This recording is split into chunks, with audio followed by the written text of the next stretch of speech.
TV Gospel Brasil apresenta Vivendo com Fé. Fique conosco, vamos falar de amor. TV Gospel Brasil. TV Gospel Brasil. Nós vamos falar de fé, amor e gratidão. Fique conosco. Assista agora aqui na TV Gospel Brasil mais uma mensagem impactante para a sua vida. Rádio e televisão, web Gospel Brasil, sintonia com a verdade de Deus.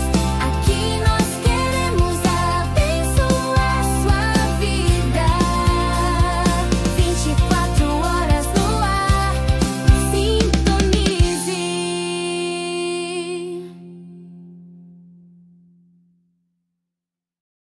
Então, eu sou muito a favor de que cada um desenvolva essas suas potencialidades. Mas você falou algo sobre a participação do homem, que é muito interessante. Tem um livro muito legal, mais um, pessoal, vai anotando aí. Um livro da Nancy Pierce chamado Verdade Absoluta. Legal. Muito bom esse livro, eu amo esse livro. E esse livro me mostrou uma perspectiva, você acabou de falar, né? O homem não foi... As feministas devem ter ficado louca essa hora. O homem não foi feito para cuidar de criança, disse. Na verdade, eu entendo que... Não foi bem isso que você quis dizer, mas eu entendo que o homem e a mulher foram feitos para criar criança. Só que de formas distintas. Sim. De formas distintas. Porque o que o pai de família faz, o sacrifício que ele faz, é pela sua família. Olha, eu sei que talvez existam mulheres que tenham tido experiências muito ruins no casamento. Mas na maioria dos casamentos, talvez isso seja um choque para o solteiro. Mas a mulher controla o seu salário e o do marido. Fica esse aviso, esse alerta para você depois não dizer que não sabe disso. A mulher geralmente controla o seu salário. Quanto melhor a condição social de uma família, quanto mais dinheiro um casal tem, mais o dinheiro da mulher vai sendo exclusivamente dela. Se nós formos para as camadas mais baixas da sociedade, mas assim, olha só, o Brasil não é um país rico, mas a população não é necessariamente. 90% dos brasileiros ganham em média, se pegar 90% da população e fazer o salário médio, dá 3,5 mil por mês. Então, um casal ganharia 7 mil reais em média no Brasil, em média, 90% da população. Os outros 10% são a população mais rica. Então, geralmente, quando a família começa a melhorar, cada um ganha um salário mínimo, é difícil, os dois têm que sacrificar os seus salários pelo bem-estar da família. Mas conforme a família vai subindo na escalada social e eles passam a ganhar, por exemplo, 10 salários mínimos, pode ter certeza que quanto mais rica é uma família, mais o salário da mulher sai do orçamento da casa e passa a ser o orçamento da pessoa. Então, isso é comum, é cultural no nosso país. No Japão, por exemplo, o marido dá o salário dele para a esposa, tem até um nome para esse costume cultural, recebe o salário e já entrega para a mulher. E depois, se ele quiser alguma coisa, ele tem que pedir. Eu me lembro do meu pai escondendo, meu pai é aposentado, policial militar, e advogou por muitos anos. Eu me lembro dele, eu achava bizarríssimo isso. Ele botava 100, 150 reais na meia e chegava com dinheiro e dizia pra minha mãe, ó, fulano, sei lá, cliente tal, pagou aqui os honorários 900 reais. Aí a minha mãe falava assim, mas como que ele pagou 900 reais? O cara paga 1.000, é 1.000, é 500, ninguém paga 900. Ele pagou 900, ele não tinha. E eu olhava meio do meu pai, aquela notinha assim. Ele tinha que roubar seu próprio dinheiro. Então, pai, eu entendo, eu tô aqui na luta pelos direitos dos homens, eu entendo o que você passou. Mas assim, o que eu tô querendo dizer com isso? Quanto melhor a condição de uma família, mais as pessoas conseguem viver, e não só de uma família, mas de um país. Quanto mais economicamente rico e estável for um país, mais as pessoas conseguem ter liberdade para fazer o que gostam. E as diferenças de gênero se acentuam mais ainda. Então, num casal mais pobre, ambos precisam usar o dinheiro para pagar o gás, a luz, a água, as necessidades básicas. Num casal mais rico, um casal mais bem-sucedido, a mulher começa a gastar o seu dinheiro mais com tratamento estético, cabelo, unha. O homem consegue gastar mais seu dinheiro com carro de coleção, com, sei lá, um PlayStation. Então, as diferenças se acentuam, há mais diferença onde há mais liberdade. Então, isso que você está falando sobre os homens e as mulheres cuidarem das crianças, a Nancy Pierce tem um capítulo inteiro sobre como as mulheres começaram a revolução, acho que esse é o título do capítulo, tá? Do meio para frente do livro, assim. E lá ela diz o seguinte, o que mudou a nossa relação com os nossos filhos, o que destruiu em boa parte dos valores culturais que sempre existiram no Ocidente, foi a Revolução Industrial. Não só o feminismo. Veja, o feminismo só surge quando a vida social, econômica, se torna mais fácil. Por que não surge feminismo na pré-história? Por que não surge feminismo na antiguidade? Por que não tinha feminismo na Idade Média, gente? A Idade Média era difícil. Você não trabalha, não come. Era assim, a Idade Média. Então, E a força do homem era necessária para os trabalhos. Absolutamente. Olha, era tão grave a situação na Idade Média, porque os romanos que viviam uma civilização avançadíssima foram invadidos pelos bárbaros. Falando da Europa, né? Então, os bárbaros, eles não entendiam esse negócio de, olha, aqui tem um papel que diz que essa terra é minha. Bom, mas eu vou rasgar o papel, pego a minha espada e mato você, agora a terra é minha. Não existe mais papel. Numa simplificação bem tosca, porque o que isso nos mostra? A força ainda é o elemento basilar do direito. A gente tem a sensação de que nós vivemos na força do direito, né? Mas por trás de tudo impera o direito da força. Que é o seguinte, você estaciona seu carro numa faixa de pedestres. Você quer deixar seu carro ali. Vai vir a guarda municipal, o senhor tem que tirar, não vou tirar. Vai chegar o guincho. Tu vai tirar meu carro aqui, tu quebra no pau. Não vai tirar o meu carro daqui. Quem vai vencer o seu direito de botar ou não o seu carro ali? Quem tiver mais força. E no fim, hoje, quem que tem força? É o Estado. O Estado detém o poder ostensivo, ele tem direito, o Estado detém o direito de pegar um policial armado. E se você brigar com o policial até o limite, você pode acabar baleado. Sim. Esses dias em Santa Catarina, um agricultor foi morto pela polícia. Ele estava com um machado. Eu acho que ele estava cortando algumas árvores da propriedade dele, a propriedade privada dele. Estava lá cortando essa árvore. Eu acho que tem essas políticas ambientais, não pode. Eu sei lá, ele devia estar saturado já de políticas ambientais. Enfim, ele estava com machado. Não sei se ele foi contra a polícia com machado, enfim. E a polícia matou esse agricultor catarinense. Triste, muito triste isso. Veja bem, ele tem a posse da terra.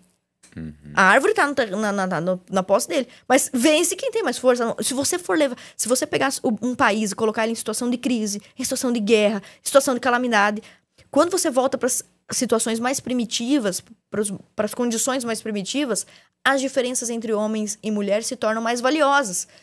As mulheres poderem gerar bebês se torna mais valioso depois que você tem a peste negra. Depois que você tem uma guerra que dizima a população. Tanto que no Paraguai as mulheres têm uma posição... Sabe que foi uma tristeza que aconteceu no Paraguai durante a Guerra do Paraguai. As mulheres acabaram virando matriarcas lá por causa que a população masculina foi dizimada. Sim. Então, culturalmente, a mulher é muito valorizada lá no Paraguai. Por causa disso. Porque ela... Veja como se tornou valioso um útero de uma mulher após a população ser dizimada. Então... em situações de extrema liberdade e conforto, nós podemos viver quem a gente é em essência, de forma feliz e tranquila, e as diferenças se acentuam. Em uma situação de profunda crise também, as diferenças novamente se acentuam, porque a gente precisa extrair o melhor de cada sexo. Nós não temos tempo, condição de nos dar ao luxo de ficar com discussões supérfluas. Então, o movimento feminista só surge quando há um certo conforto.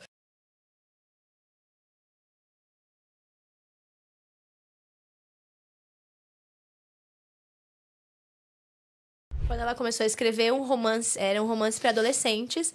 O Ted é um surfista. Leandro não é. O Ted é um surfista e tal. E era um romance inocente para adolescentes. So it wasn't understood what I was writing. And I would have interviews with podcasts or radio back then. E as pessoas não entendiam o que era. Ela participava de entrevistas, não num podcast, mas no rádio naquela época. One interview, I walked in the studio, I sat down, and they said, 3, 2, 1, live. E uma das entrevistas, ela entrou no estúdio, sentou, e o cara disse, 3, 2, 1, ao vivo. And the man that was interviewing me said, how can you call yourself a Christian and write romance novels? E o homem que estava entrevistando ela falou, como que você pode se considerar uma cristã e escrever romances? And I know the Holy Spirit gave me the answer right then. E ela sabe que foi o Espírito Santo que deu a resposta para ela naquela época. Because I said, I believe it's because when I was a teenager, I read a love story, an ultimate romance. In the first few chapters, you think it's beautiful, and then everything falls apart. Porque ela disse que quando eu era uma adolescente, eu li uma história de amor, né? Uma história romântica. E parecia que tudo ia dar certo, mas depois tudo se despedaça. And the story goes on and on and on. And still, he is pursuing her, but she won't come be his bride. E aí a história continua, e o moço vai atrás dela, mas ela não se torna a esposa dele. And then about 3/4 of the way through, he does everything he can to prove his love for her. Então ele faz tudo que ele pode pra provar o amor que ele sente por ela. And she still won't fully come to him. E ela não vai até ele, não tem um relacionamento com ele. But in the last chapter, Mas no último capítulo, he comes riding in on a white horse and he takes her away to be with him forever. ele vem num cavalo branco e leva ela pra estar com ela pra sempre. And the announcer said, "How could that change your life? It sounds like a formula romance to me." E ele falou, como que isso pode mudar a sua vida? Isso parece pra mim uma fórmula de um romance. I said, A mesma "Really? fórmula. I was talking about the Bible. There's a white horse and everything." Ela falou, sério? Mas eu tava falando sobre a Bíblia. Tem um cavalo branco e tudo. And we had dead air. E aí ficou aquele silêncio mortal. And he cut to station break and looked at me and said, "I never thought of it. The Bible is the ultimate love story." E aí ele pausou e falou, eu nunca tinha pensado nisso. A Bíblia é uma história de amor. And I said, "Yes, because God is the relentless lover." Sim, porque o Senhor é esse apaixonado. He never stops pursuing us because he wants us back. Ele nunca para de ir atrás da gente porque ele quer a gente de volta. I mean, white horse and everything. Num cavalo branco e tudo mais. And when we came back on the air, he said, "How are you writing so that ultimate love story is part of your novel?" And then I could tell him. E aí, quando a gente voltou pra entrevista, ele perguntou como que essa... How this love story about Jesus? Well, just that to tell about God's love, but do it in a story about modern day people. Okay. Como que ela faria no livro dela para contar essa história de amor do Senhor num livro sobre ficção. And I think that's the kinds of steps that needed to be taken so that the church at that time would understand the power of being able to tell stories that change lives. E esses foram os passos que tiveram que ser dados para que a igreja daquela época entendesse a importância dessas histórias para mudar a vida das pessoas. Another question that he asked me that day is, if you're trying so hard to convey this message, why don't you just write Bible studies and curriculum? E a outra pergunta que ele fez naquele dia é, se você está se esforçando tanto para ensinar isso para as pessoas, por que você não escreve estudos bíblicos e cursos, então? I said, "Do you have a teenage daughter?" He said, "Yes." Ela perguntou, você tem uma filha adolescente? Ele falou, tenho. I said, "If you handed her a love story with teenagers as the main characters or a Bible study book about Esther, which one would she want first?" Se você colocar na frente dela um livro de ficção com personagens adolescentes e um estudo bíblico, qual você acha que ela vai escolher primeiro? And that's why this has to have the truth smuggled into it, so she'll read this. É por isso que nesse daqui tem que ter a verdade ali no meio para que ela possa ser alcançada.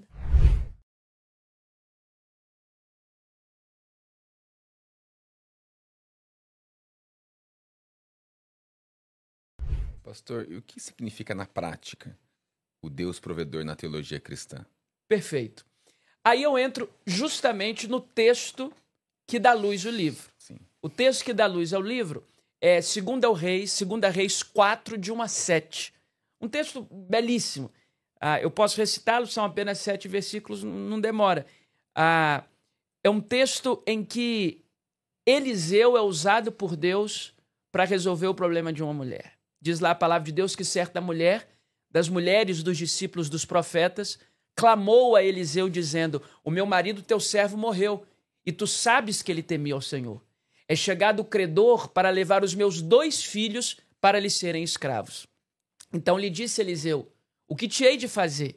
Dize-me o que tens em tua casa." E ela respondeu: "A tua serva não tem nada em casa, salvo uma botija de azeite."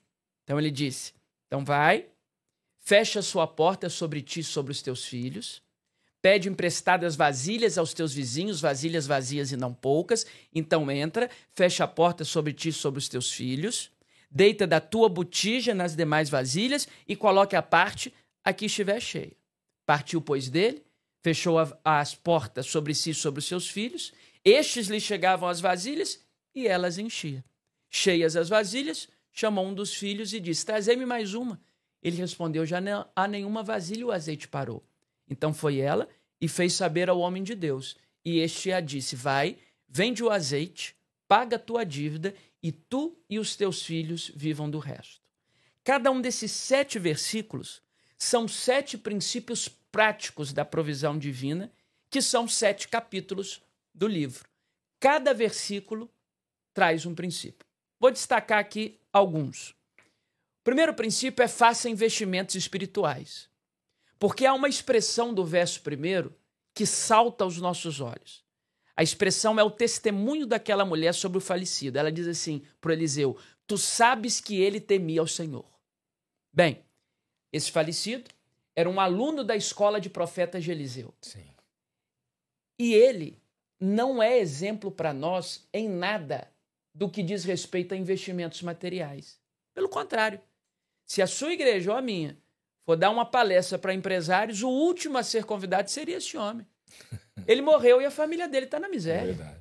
Ele morreu e a sua esposa não tem nada, quase nada na despensa. Ele morreu e os seus filhos podem ser levados como escravos, conforme a lei da época, para pagamento de uma dívida. Mas, conquanto esse homem não tenha sido exemplo de aplicação financeira, de rendimento financeiro, ele foi um exemplo de fé. O testemunho da viúva não é: tu sabes que ele era um grande administrador, até porque não foi. Tu sabes que ele era um grande economista, até porque não foi. Tu sabes que ele era um grande provedor, não foi também. Ela diz: tu sabes que ele temia ao Senhor. Isso mudou tudo. O testemunho de que aquele homem fez investimentos espirituais nos ensina que a provisão divina não começa por investimentos materiais, começa por investimentos espirituais. Se essa mulher dependesse dos investimentos materiais de sua família, estava morta de fome. Mas ela se ancorou nos investimentos espirituais. Eu sou casado, vocês dois também. Qual será o testemunho da nossa esposa sobre nós? Tu sabes que ele é um grande provedor? Tu sabes que ele nos proporciona ou proporciona à nossa família uma boa casa, um bom carro, uma viagem? Ou será que o testemunho seria: tu sabes que aquele homem temia ao Senhor? É verdade. Esse é o testemunho.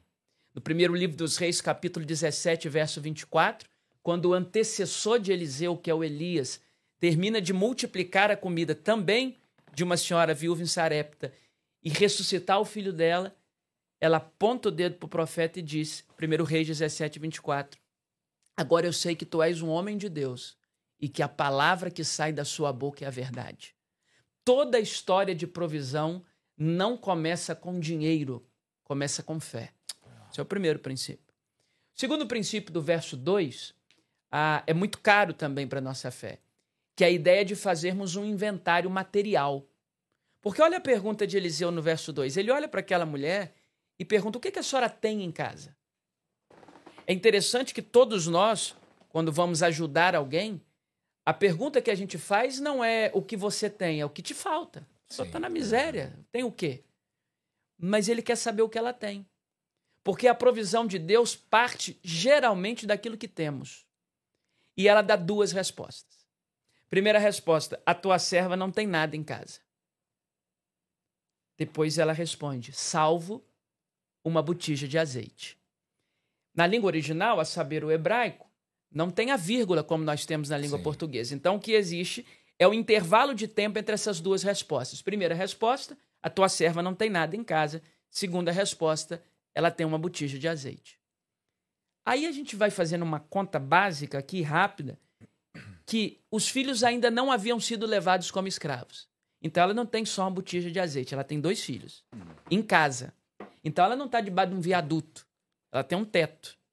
E o profeta mais poderoso vivo naquele tempo, Eliseu, estava na porta dela. Então, na verdade, o eu não tenho nada eu tenho uma botija de azeite, eu tenho 2 filhos, eu tenho uma casa e eu tenho acesso a um profeta poderoso. Essa mulher tem muita coisa. Sim, é verdade. fazer um inventário da vida é um outro princípio muito prático sobre a provisão. Agora, essa mulher padece do mesmo mal que eu padeço, chamado precipitação. Por que ela responde: a tua serva não tem nada em casa? Precipitada. E nós somos precipitados. A precipitação é inimiga da provisão, porque a precipitação embaça os nossos olhos. Tem um exemplo que eu gosto muito, e finalizo com ele. Lá no final do Evangelho de João, João lança à luz a Maria Madalena, primeira testemunha da ressurreição do túmulo vazio.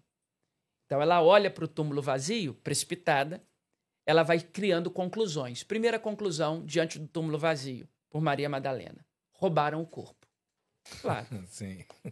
Aquele túmulo fora doado por José de Arimateia, cumprindo-se uma profecia do Antigo Testamento que Jesus seria sepultado entre os ricos. José de Arimateia era um homem nobre. E o túmulo dos ricos naquele tempo no Oriente Médio era, primeiro, incrustado na rocha e, segundo, de frente para jardins. Então agora Maria Madalena olha para o jardim e chega numa segunda conclusão, que tem um jardineiro lá. Então ela se aproxima do jardineiro, suposto jardineiro, e chega a uma terceira conclusão, que o jardineiro está envolvido com o extravio do cadáver. Para onde é que levaram o corpo? O senhor está envolvido nisso?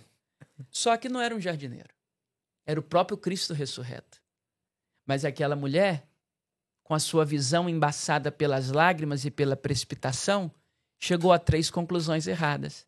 Não roubaram o corpo, não era um jardineiro, é o próprio Cristo ressurreto diante dela. O Larry Crabb, no livro Silêncio de Adão, tem uma frase que marca a minha vida, interpretando um outro texto, nada a ver com Maria Madalena. Ele diz que na escuridão dos olhos nós nada vemos, mas tudo ouvimos. Ela não estava vendo nada.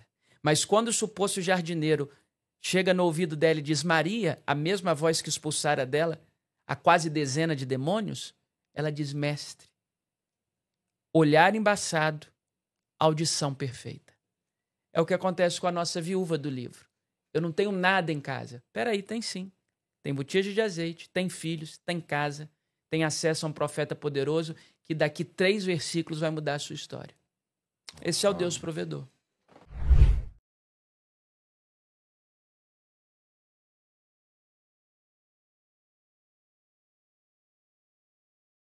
Hoje a internet, ela produz muitas verdades. Então, cara, tá lá no feed e você vê. Ah, hoje você não pode falar assim com seu filho. Ah, hoje você não pode dar isso de comer para ele. Ah, você não pode corrigir seu filho. Ah, isso e aquilo. Como no meio de tantas verdades, a gente realmente mostrar para as famílias o que é o óbvio? Bíblia. Por isso que no meu livro ele é pautado totalmente na palavra de Deus. Então, são versículos inseridos em todo o tempo. Como eu tinha falado aqui no começo, capítulo 2, eu pego ali vários versículos da mulher de Provérbios 31, destrincho esses versículos para poder mostrar que essa mulher, que é uma das nossas maiores referências ali, da mulher de Deus, ela também ela ela também tem rede de apoio, tem pessoas que ajudam ela cuida dos filhos, os filhos a elogiam, o marido é presente, ele também. É como se todos querem ela bem. Ela leva os lucros para casa. Ela leva os lucros para casa. É. Então, assim, isso demonstra, ela é a cabeça, ela é a... Desculpa, gente. Ela é a coluna dessa casa. Então, eu acredito que essa mulher, ela vai... Quando eu falo ali, para mim é o meu favorito, um dos meus capítulos favoritos, porque eu vou trazendo situações cotidianas em que a gente pode se lembrar dessa grande referência que a gente tem. E aquilo que a gente estava falando anteriormente, não é sobre ser uma mulher perfeita. Então, as verdades hoje, as narrativas que são criadas sobre isso, a gente não pode fazer isso. Eu até brinco que eu sou meio raiz e meio Nutella, como mãe. Mas eu acho que é o que encaixa para a tua família. Sim. Por exemplo, a gente fala assim, quem tem que cuidar das finanças, o homem ou a mulher? Depende. Porque às vezes é o homem que é o provedor, mas é a mulher que cuida. E a mulher tem mais sabedoria para também lidar com as finanças. E aí fala, não, mas aqui em casa é meu marido que cuida. Cara, depende de como é o circuito da tua casa, depende de como que é dividido, administrado o tempo de cada um. Eu acredito que tem coisas que são óbvias no sentido de, assim, de grandes referências para os teus filhos. Então, assim, de fato, o homem é o cabeça, a mulher essa coluna, essa estrutura para essa casa. Se a mulher descobrisse o poder que ela tem dentro de uma casa, Exatamente. seria suficiente para ela entender que a mulher, ela transforma o ambiente. Então, assim, tem até uma vez que eu escutei uma pregação, acho que foi da Camila Barros, que ela fala: se o marido acorda estressado, a mãe contorna. Se os filhos acordam estressados, a mãe contorna. Se os colaboradores dessa casa chegam estressados, a mãe contorna. Agora, se a mãe acorda estressada, acaba Ninguém a casa. contorna. Ninguém contorna. Quem contorna a mãe? Muda o Ninguém. ambiente. Não, meu Deus, Quem é verdade. segura essa casa? Minha Ninguém. mulher é muito calma. Minha esposa, assim, é a mansidão em pessoa. Mas quando ela fica nervosa, ela fica falando uma meia hora. Eu fico só Isso. assim, ó. E aí fica todo mundo Igual conturbado aqueles naquela casa. bonequinhos de carro, É. assim.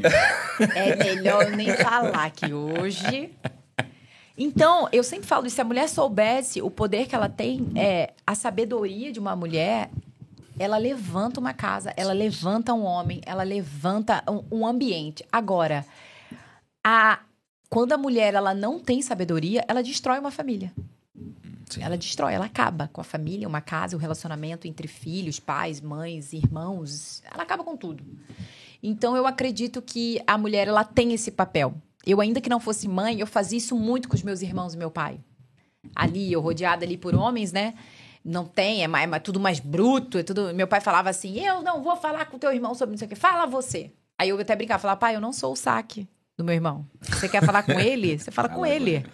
Então, eu também tinha que me posicionar, porque eu não sou mãe, né? Ainda eu não era mãe. Mas a mulher, ela faz esse papel. Ela administra ali a casa. Então, se é uma mulher muito rixosa, muito estressada, muito irritada, o reflexo da família vai ser esse. Reflete. Vai ser, porque geralmente o pai, ele vai estar mais fora, ele vai estar trabalhando, vai estar fazendo outras coisas. Então, essa mulher vai estar ali muito mais presente. Então, você vê, assim, os comportamentos dos filhos e tudo vai se destrinchando pelo comportamento dessa mulher. Então, eu acredito que o óbvio sobre isso, com todas as verdades que são ditas, é a gente voltar para a palavra de Deus o tempo inteiro. Colocar Jesus como centro da tua casa e entender o que funciona pra gente. Sim. Porque tem muitas famílias que o marido, ele serve muito fora de casa, mas não serve em casa. E mulheres que servem muito fora de casa e não servem em casa. Servir de fato de servir, né? Na igreja, em tudo. E isso também não é legal. Então, eu acredito que voltamos ao equilíbrio. Voltamos a nem muito, nem pouco, nem... A sua mulher, ela não pode estar chateada com a sua falta quando você é presente fora. Isso precisa ser conversado, organizado, equalizado entre vocês. Entende? Se não, a pessoa tá de segunda a sexta na igreja, sábado e domingo também, em família, mas não tem família, não tem relacionamento, não tem Marido ausente. não vamos ver um filme, não faz nada. Existem hoje muitos filhos sem pais, com os pais morando em casa. Exato, são pais ausentes.